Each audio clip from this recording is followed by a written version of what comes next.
Eu falei ainda há pouco sobre o tema do papo reto. E esse tema é muito interessante porque é um termo novo que vem sendo muito usado nas redes sociais. Talvez você já tenha ouvido, não fica muito por dentro do que significa, e é isso que a gente vai entender hoje. Cultura do cancelamento. Tem o VT aqui para a gente introduzir o assunto. Dá uma olhada. Os antigos costumes do mundo vêm se desconstruindo em longos e dolorosos passos. O racismo passa a ser cada vez menos tolerado. Piadas sobre os hábitos antigos dados às mulheres já não tem mais graça. E o bullying online vem sendo combatido por diversas redes sociais. Porém, o mundo, principalmente na internet, agora está em busca da perfeição. A internet se tornou uma grande justiceira e uma nova forma de justiça social surgiu: a cultura do cancelamento.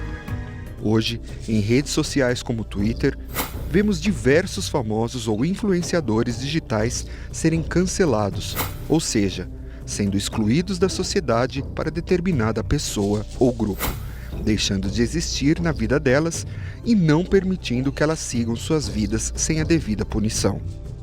Algumas vezes é temporário, outras vezes a pessoa cancelada precisa mudar, pelo menos exteriormente, para ser aceita novamente. As pessoas precisam de fato entender que diversos comportamentos não são mais aceitos na sociedade. E é com esse pensamento que começamos agora o nosso Papo Reto. Muito bem, um papo interessante, um papo importante da gente pensar, né? Eu acho que tem dois lados. É importante, sim, a gente pensar no que a gente fala, da forma que a gente se comunica, principalmente nas redes sociais, principalmente uma pessoa que é famoso, um influenciador. Mas aí eu penso também no outro lado, né? Do ser humano que está por trás daquele famoso, daquela celebridade que sofre. A gente vai conversar mais sobre esse assunto. Eu tenho aqui hoje o Murilo Oliveira, que é especialista em marketing de influência, CEO da IWM Agency. Como vai, Murilo? Boa tarde, tudo bem? Boa tarde, Cláudia, tudo bem? Muito bom poder conversar com você. Sabe que eu gosto desse tema, porque eu acho um tema que faz a gente pensar mesmo, né? E eu já até adiantei, assim, as duas situações, os dois lados que até me incomodam. Como é que é isso? O que é, de fato, política de cancelamento para você? Primeiramente, um prazer estar aqui com vocês, conversando com vocês. É uma política que ela entrou muito em voga nos últimos anos para cá, por conta da força e do alcance que as redes sociais proporcionam hoje para as pessoas. E como o tema do assunto é o papo reto, é muito fácil falar sobre isso, porque hoje as pessoas elas têm sofrido diariamente, principalmente os influenciadores, é um tema que você gosta bastante, essa política do cancelamento. Você tem aí um grupo de pessoas ou um grupo de sociedade organizada, onde quando você emite uma opinião e essa opinião não é muito bem vista e aceita por determinado grupo, aí você começa a ser, entre aspas, perseguido e cancelado. Quando isso sai da esfera dos influenciadores, de pessoas famosas e entra na esfera de pessoas anônimas, aí é onde a gente tem aqueles problemas onde já tivemos, infelizmente, casos de suicídio e por aí vai. Esse é um grande problema, Cláudia. Porque a política do cancelamento me lembra muito bullying, né? É um bullying. Exato. E eu sempre acho que por trás de uma celebridade tem um ser humano e que sofre também. Para quem ainda não está entendendo o que me corrija se eu estiver errada. Na política do cancelamento, a personalidade, a celebridade perde os seguidores e ainda é bombardeado com mensagens ruins, é isso? Existem os dois lados, tá? A política do cancelamento ela pode ser tanto prejudicial ao ponto de uma pessoa tomar alguma atitude indesejável, não só perder seguidores, porque isso é um dos menores males de qualquer cancelamento virtual e real que tenha, mas ela também pode ganhar relevância e ganhar amplitude dentro das redes. A gente teve um caso recente que foi do Romero Brito. E eu dei uma entrevista na oportunidade para um outro canal de TV falando sobre o cancelamento que o Romero Brito teve naquele episódio da escultura. Você lembra? Lembro, todo mundo que está assistindo também deve ter visto. Ao invés dele ser cancelado, ele cresceu nas redes sociais. ele teve um acréscimo de quase 100 mil novos seguidores num período de 3 a 4 dias. Foi num fim de semana, na verdade, se vocês podem se lembrar. Então, a cultura do cancelamento, ela pode também ajudar, ou ela pode também até ajudar as pessoas. Os influenciadores, eles usam muito desse artifício, que é o artifício de gerar polêmica, a ponto de quase serem cancelados para ganharem relevância nas redes sociais. Isso é uma estratégia baseada em alcance e viralização. Mas é uma linha muito tênue, Cláudia. Você pode gerar uma polêmica, mas você pode ser cancelado prejudicialmente para sua carreira a ponto de ser esquecido. Tem muitos artistas que foram cancelados recentemente, nos últimos tempos, e hoje eles estão esquecidos. Aí a pessoa tem que escolher se ela quer ser cancelada, se ela quer entrar numa polêmica, mas de fato, quando a gente parte para um ponto mais sociológico, psicológico, quando você é cancelado, isso é ruim. Essa cultura do cancelamento acaba destruindo vidas, famílias, e às vezes por coisa muito pequena. Se você não pensa como eu, se você não fala o que eu falo, eu vou promover um linchamento virtual e eu vou acabar com a sua vida. Isso é a parte ruim da cultura do cancelamento. Com certeza. Eu estou me lembrando daquele, acho que foi cancelamento da blogueira Gabriela Pugliese no comecinho da pandemia, né? E ela perdeu muitos dos patrocínios dela. É possível voltar, sair do cancelamento e voltar a ser reconhecida ou não? Uma vez cancelada, está cancelada. No caso específico da Pugliese, a gente tem dois caminhos aí, dois assuntos que a gente tem que tratar de formas diferentes. Primeiro, é o cancelamento como pessoa física, como influenciadora Gabriela Pugliese. Ela, pelo fato dela ter muito seguidor, milhões e milhões de seguidores, o cancelamento dela não foi tão forte quanto imaginava-se. Por quê? Ao passo que eu tenho muita gente cancelando, eu tenho também muita gente defendendo. Então, existe aquela guerra de narrativas dentro das redes sociais, onde ninguém perde e ninguém ganha.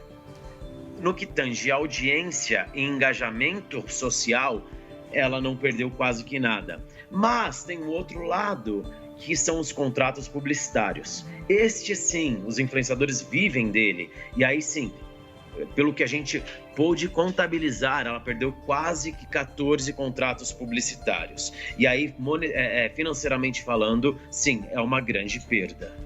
Ok. Eu acho que esse bate-papo pra gente, os réis mortais, pra gente que não é famoso, pra gente que não tem milhares de seguidores, eu acho que vale o questionamento, né? A gente faz parte disso ou não? A gente também entra no jogo, na política do cancelamento, quando a gente se incomoda com alguma postagem ou não? O que você pensa disso, Murilo? A gente tem a política do cancelamento, ela tá tão intrínseca hoje na sociedade, e ela veio por conta da internet, basicamente, que você vê dentro das famílias, as próprias famílias se cancelando por opiniões divergentes. Isso tem um porquê. Isso tem uma causa disso. Hoje as pessoas têm muito mais voz.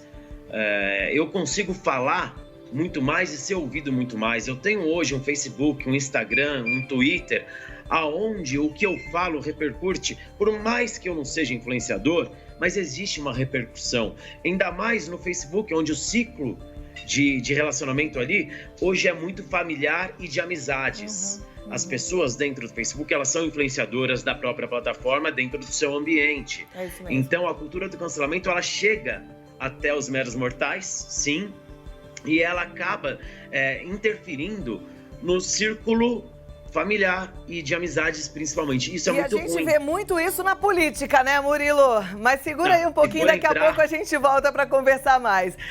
Quando fala de política, é um tal de fulano não me segue mais, o primo dali, a tia de lá. E aí aquela família que era unida, de repente, fica desunida por conta de opiniões diferentes. E a gente tem que ser tudo igual, gente. Eu não penso assim, não. A gente tem que ser diferente mesmo. Isso é que é o bom da vida, né? Então, acho que a gente tem que ser cada vez mais flexível em relação às diferenças uns dos outros. O Rodolfo estava lembrando bem, né? Até na separação de alguns casais, as pessoas tomam partido sem nem saber qual que é a história. Aí segue um, não segue mais o outro, aí cancela um, cancela o outro. Foi assim com o Whindersson, né? Murilo tá de volta. Murilo Exatamente. tá me vendo aqui já, né, Murilo? Sim. O Whindersson agora... na verdade, ele passou pelo cancelamento, mas ele não foi o cancelado da história, né? A gente teve aí 2 personagens que... E não dá para saber, nessa questão que você tocou, Cláudia, onde ninguém sabe a história verdadeiramente falando, a política do cancelamento, ela acaba trabalhando mais através de fã-clubes. E aí não existe um cancelamento social, um cancelamento geral, porque é um fã-clube defendendo um lado, o outro defendendo o outro, ninguém sabe a história verdadeira. Mas quando a gente vai pro lado político, que você falou antes do intervalo, aí sim, a gente tem sérios e grandes problemas. Perfeito. Agora, seguinte, Murilo, vou aproveitar, vou abusar um pouquinho da sua presença aqui, já que você é especialista em marketing de influência, para te fazer algumas perguntas em relação a isso também. Porque tem gente que tá aí, tentando, que tá fazendo postagem todo dia, que tá tentando ter algum reconhecimento, alguma notoriedade nas redes sociais e não consegue. Tem alguma dica para você dar para essa turma? Tem algumas dicas, sim. Muita gente nos procura querendo ser influenciador, porque parece que é algo muito simples, mas de fato não é. A vida de um influenciador é como se fosse como uma carreira de um ator ou de um apresentador. Você tem as suas funções, você tem o seu trabalho, você tem as suas responsabilidades. Então, se alguém quer ter relevância dentro da internet a ponto de influenciar pessoas, comunidades, ela tem que seguir alguns passos básicos. Primeiro, ela tem que ter um conteúdo que seja relevante e que a sua audiência queira consumir, tá? Não adianta você querer falar de comida, sendo que os seus seguidores gostam de viagem, a não ser que você fale de comida em viagem. Então, o conteúdo relevante, a persistência, porque nada, em nenhuma carreira você consegue construí-la de um dia para o outro. Você precisa treinar, trabalhar, melhorar, entender, aprender como fazer melhor. O conteúdo, o terceiro passo, ele tem que ser um conteúdo que de fato toque o coração das pessoas. Elas têm que gostar de te acompanhar. E aquela história de só postar foto na praia, foto de biquíni, isso não cola mais hoje, porque esse tipo de influenciador não tem engajamento. Ele tem likes, mas para nós das redes sociais, like não significa engajamento. Engajamento é conversa, é responder. Você fala, a pessoa responde. Você fala, ela responde. E aí, esse é o princípio básico para você conseguir construir alguma coisa relevante dentro das redes sociais. Legal. A partir daí tem outras outras coisas. Dicas, né? Mais expert, então. Agora, você falou de Sim. conteúdo, né? E eu sempre acho que o bacana, e a gente faz sucesso mesmo quando a gente mostra a gente como a gente é, né? Coloca a cara pra bater. Mas aí vem o perigo da política do cancelamento, né? A pessoa, um influenciador, deve mesmo ser totalmente transparente? Isso é o grande desafio e é a pergunta que todo mundo faz pra gente. Porque até onde eu preciso me expor? Até onde eu posto? O que eu posso e o que eu não posso postar? O que eu costumo dizer é que não existe regra do que pode e o que não pode postar, Cláudia. Existe bom senso. Influenciador, ou artista, ou um apresentador como vocês, tem por premissa onde as pessoas, os fãs, eles querem conhecer vocês na intimidade. Só que você é juíza de qual é a sua intimidade, até onde ela pode ir. Será que você vai postar algo ruim, algum problema familiar ou individual, a ponto de que as pessoas sintam pena e se favoreçam de você?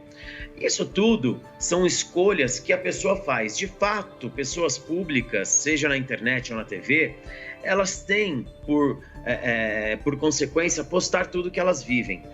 Aí cabe você se você vai conseguir receber essa carga de cobrança pós-conteúdo ou não. O que eu digo, até onde você pode ir? Será que isso é bom para você? Será que isso é relevante para você? Será que você expondo 100% da sua vida, você vai ser feliz? É isso que a gente tem que saber. Porque não adianta você postar algo para ser fake, para não ser natural, só para agradar e ganhar um like. Na nossa consultoria é onde eu falo mais. Eu falo, olha, você quer só like e você quer construir algo que mude a vida das pessoas. Porque o influenciador, ele pode mudar a vida de uma pessoa. Ele pode fazer com que uma pessoa que está pensando em se suicidar, ela não se suicide. Ou ele pode empurrar uma pessoa que está em depressão para ser mais depressiva ainda. Então, qual é a sua responsabilidade dentro do seu conteúdo? Aonde você quer chegar? Essa é a pergunta que fica. Verdade. Agora, pensando assim, depois dessas dicas todas, eu quero saber o seguinte: quem agora decidiu mudar, fazer diferente nas redes sociais, depois de cancelado, o que fazer para voltar com força total? Gente, isso aí chama-se gestão de crise, tá? É uma matéria que a gente aprende na internet, onde uma vez você cancelado ou julgado na internet, você tem que ter algumas atitudes para fazer uma gestão dessa crise. Muitas vezes, Cláudia, a gestão de crise, ela passa por ficar quieto, não falar, não tocar no assunto. Porque as pessoas tiram o assunto de pauta e logo em seguida você volta com o conteúdo normal. Outra situação na gestão de crise é você enfrentar o problema de frente e tentar expor o seu lado aonde você não agrida, onde você não confronte e atinja as pessoas a ponto das pessoas te acharem ridículo, te acharem exageradamente o dono da razão. Então, a gestão de crise, ela existe. É muito difícil você fazer uma gestão de crise, confesso, não é fácil, porque quando você tem uma cultura de cancelamento sobre você ou sobre a empresa, você acaba sendo um alvo fácil. É aquela velha história do telhado de vidro, lembra? Que a gente sempre fala. Quando você acaba tendo uma pedra jogada em cima do seu telhado, para ele rachar e quebrar é muito fácil. Então, gestão de crise, ela demanda dias, às vezes semanas, às vezes até meses. E eu acho que é basicamente isso, no grosso modo. Aí a gente tem as estratégias técnicas e tecnológicas para ajudar nisso, com softwares, essas coisas, mas nada de robô, tá? Eu digo no que tange entender sentimentos e pessoas. Perfeito. Ó, meu tempo aqui contigo, o Rodolfo falou que já acabou, mas eu quero te perguntar uma coisa que eu sempre quis perguntar para alguém como você, que é expert nesse assunto. Um influenciador digital ganha dinheiro mesmo? Ganha. Agora, Ganha. mais outra pergunta, já respondeu uma. Ainda é possível tornar-se um influenciador digital para quem não é nada ainda? Todos os dias, toda hora. Então tá bom. Olha só, só para resumir, tá? Como se dá ou não, todos os dias muitos influenciadores morrem e todos os dias muitos influenciadores aparecem. Todos os dias há uma renovação desse ciclo e ele é diário. Então dá. Tá, joia. Murilo, foi um prazer conversar com você. Amei te conhecer. Quero conversar mais e conhecer a sua agência, viu? Obrigada, uma ótima tarde para você. Muito obrigado ao telespectador. Estamos à disposição. Tá, joia. Obrigada.